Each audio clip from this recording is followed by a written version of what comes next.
Ya, meskipun telah diprotes melalui sosial media, bahkan dengan cara truk protes di depan gedung SM Entertainment, Starbucks Korea maupun SM tidak. Jeans asli berhasil menjiplak new jeans itu. Sekarang, pertarungan antara jeans asli, jeans palsu, dan jeans palsu-palsu. Hi everyone, I'm Mr. Kim. Welcome back to my YouTube channel. Guys yang lagi nonton, gimana kabarnya hari ini? Apakah dalam kondisi yang baik-baik saja? Atau mungkin ada dari teman-teman yang lagi dalam kondisi nggak baik-baik aja nih? Entah itu dikarenakan lagi sakit, lagi galau, atau lagi banyak banget nih masalahnya. Apapun itu, tetap semangat ya guys. Don't give up, waiting. Oke, di video kali ini, Mimin akan menyajikan informasi terhangat seputar dunia per K-popan. Yang pastinya sangat sayang banget nih untuk dilewatkan. Dan langsung aja yuk guys, kita mulai dari topik pertama. Di topik pertama, kita bakal bahas tentang bagaimana NCT yang kolaborasi bersama dengan Starbucks. Alright, kolaborasi bersama dengan Starbucks. Ini langsung kolaborasi loh guys. Seperti yang sudah kita bahas di video-video sebelumnya, beberapa idol K-pop itu menerima kritikan yang keras banget. Kalian tahu nggak kenapa mereka itu dikritik? Dikarenakan mereka itu terlihat minum kopi dari brand yang satu ini. Dan jujur ya guys, aku tuh capek banget ngebahas tentang alasan kenapa untuk brand yang satu ini kena boykot atau masuk dalam daftar BDS. Udah berulang kali aku bahas guys di video-video sebelumnya. So maybe kalian mungkin bisa nonton video yang ini atau video yang ini. Karena di sana aku sudah menjelaskan alasan kenapa untuk brand yang satu ini masuk ke dalam daftar BDS atau daftar boykot. Dan berbicara mengenai kolaborasinya NCT bersama dengan Starbucks, hal ini tuh dimulai dengan sebuah unggahan di komunitas online Instis pada tanggal 21 Mei. Di sana ada seorang OP yang mempertanyakan tentang kebenaran adanya kerjasama antara Starbucks dengan NCT di sebuah unggahan. OP juga melampirkan beberapa foto yang menunjukkan beberapa merchandise seperti gantungan beruang, tas, dan foto card holder. Merchandise itu juga memiliki aksen hijau yang identik dengan boy group NCT. OP itu lantas menambahkan caption bahwa ia sempat mendengar rumor kerjasama NCT dengan Starbucks di saat comeback smoothie.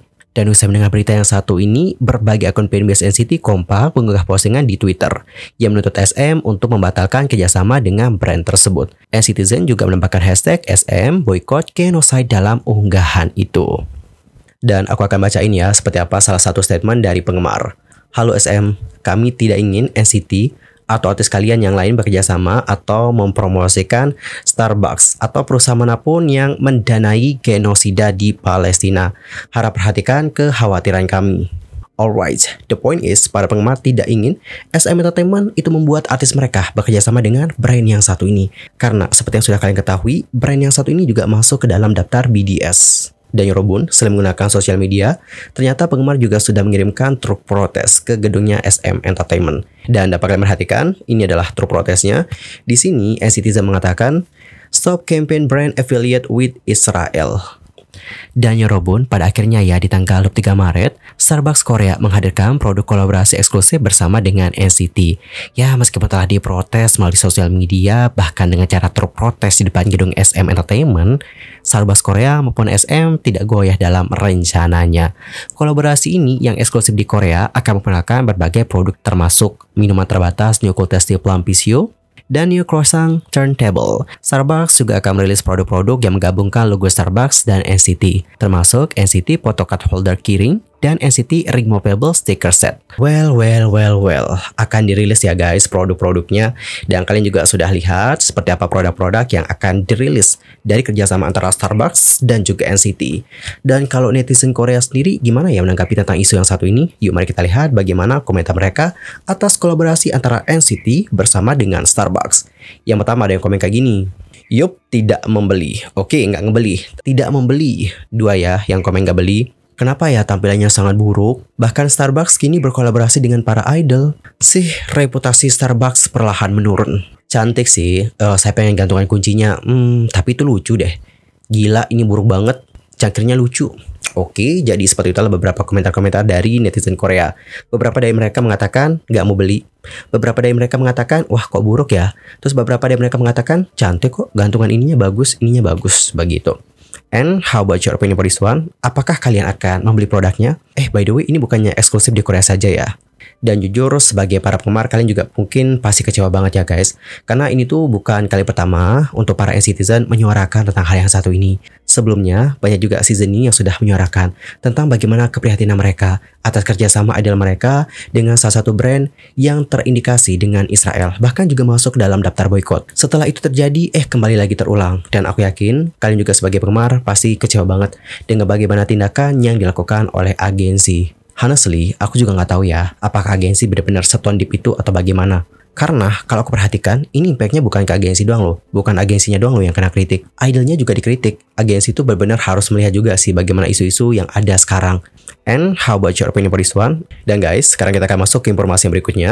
Kita bakal bahas tentang bagaimana anggota asli dari girl group Meksiko yang bernama Jeans yang memposting story di Instagram tentang dugaan New Jeans yang melakukan copy terhadap konsep mereka. Sebelumnya pada bulan Januari lalu, surat kabar Meksiko yakni El Siglo melaporkan kesamaan antara kedua kelompok tersebut yang menunjukkan bahwa New Jeans mungkin terinspirasi dari girl group asal Meksiko tersebut yakni Jeans. Laporan tersebut juga menyoroti kemiripan visual dalam pakaian dan gaya rambut yang menyeratkan bahwa New Jeans mungkin dipengaruhi oleh Jeans, grup yang sempat menikmati popularitas signifikan di Meksiko pada tahun 90-an. Dan sejak saat itulah muncul tuduhan bahwa New Jeans mengcopy girl group Meksiko tersebut. Dan pada tanggal 3 Mei, baru-baru banget, salah satu anggota asli Jeans itu menunjukkan kesamaan antara Jeans dan New Jeans di Instagram Story. Anggota aslinya yang bernama Patricia Serben memposting ulang sebuah story yang menyatakan, selama ini mereka menjiplak kita tepat di depan wajah kita. Itu seperti bro, petunjukannya ada di judulnya sendiri. Hahaha. Kemudian untuk Patty aka Patricia Serben ini menuliskan, wow, kami tidak sepenuhnya salah. Dan teman-teman, usai melihat bagaimana postingan dari Patricia, berikut adalah beberapa komentar dari Netcore. Yang pertama dengan komen kayak gini, ini resmi Jeans. Anggota Meksiko Jeans memposting postingan story Instagram. Saya kira New Jeans berhasil menerima shout out dari aslinya. Orang-orang di Meksiko juga banyak loh yang membicarakan hal ini. Jeans Meksiko melahirkan New Jeans dan New Jeans melahirkan Ailit. Hahaha. Jeans asli berhasil menjiplak New Jeans itu. Sekarang, pertarungan antara jeans asli, jeans palsu, dan jeans palsu-palsu. Nah, kalau bicara K-pop, mereka mengambil referensi dari banyak karya lain. Plagiarisme, penyalinan, dan penghormatan mencapai puncaknya pada tahun 1990-an dan awal tahun 2000-an. Para artis palsu yang berhasil mencuri lirik, komposisi, koreografi, dan konsep ini. Mengejutkan bahwa hal ini masih terjadi ya di tahun 2024, terutama di kalangan generasi yang hidup di internet. Oke teman-teman, jadi seperti itulah beberapa komentar-komentar dari netizen Korea. Dan sebelumnya kita juga sudah sempat bahas ya di video yang ini, di mana pada kala itu ada akun dari Jeans yang sudah menanggapi salah satu komentar dari para penggemar yang memintanya untuk memberikan tanggapan soal isu plagiarisme ini. Nah Yorobun, untuk akun itu melalui TikTok berkomentar seperti ini. Kami senang tahun 90-an telah kembali dan menjangkau generasi baru. Oke, itu adalah bagaimana statement dari akun Jeansnya. Tapi kalau yang anggota resminya Jeans ini menanggapinya dengan cara yang seperti itu. Oh ya, mungkin di sini ada teman-teman yang belum tahu ya. Jeans itu sebenarnya debut pada tahun 1995. Waktu itu aku belum lahir sih guys. Dan mereka itu aktif sampai tahun 2008 guys. Kemudian mereka direformasi. Direformasi dalam artian yang kayak dibentuk kembali gitu pada tahun 2015. Dan saat ini mereka tampil dengan nama JNS. Begitu Yorobun. That's why ini mungkin yang menunjukkan bagaimana perbedaan antara statement mereka di TikTok dan tanggapan dari original membernya Jeans. I think so. And how about your opinion for this one? Antar komen ya di kolom komentar. Di sisi lain, agensi Ailit yakni Blip Lab secara resmi menuntut Min Hee Jin atas pencemaran nama baik menyusul tuduhan bahwa Ailit meniru New Jeans. Dalam pernyataan yang dibagikan ke berbagai media, Blip Lab mengatakan, hari ini tanggal 22 Mei, kami telah mengajukan keluhan terhadap CEO Min Hee Jin atas tuduhan menghalangi bisnis dan pencemaran nama baik dikarenakan kerugian yang dia timbulkan dengan mengklaim informasi palsu sepihak terhadap perusahaan dan artis kami. Mengenai tuduhannya soal Ailit yang menjiplak artis lain, kami ingin mengklarifikasi bahwa hal tersebut tidak benar. Kami telah menyerahkan bukti kepada lembaga penegak hukum terkait untuk membuktikan bahwa tuduhan tersebut berbeda dari kebenaran. Meski memerlukan waktu, kami akan menyelesaikan perselisihan ini sesuai dengan proses hukum. Plagiarisme kekayaan intelektual adalah masalah yang perlu dinilai berdasarkan kriteria dan juga prosedur yang tepat, bukan berdasarkan penafsiran yang bias dan menyimpang dari satu orang.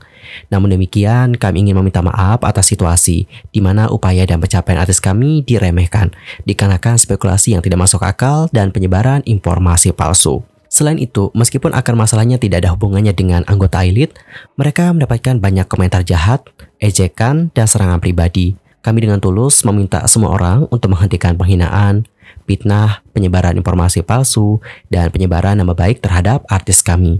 Kami akan melakukan yang terbaik untuk melindungi artis dan anggota kami atau anggota elit.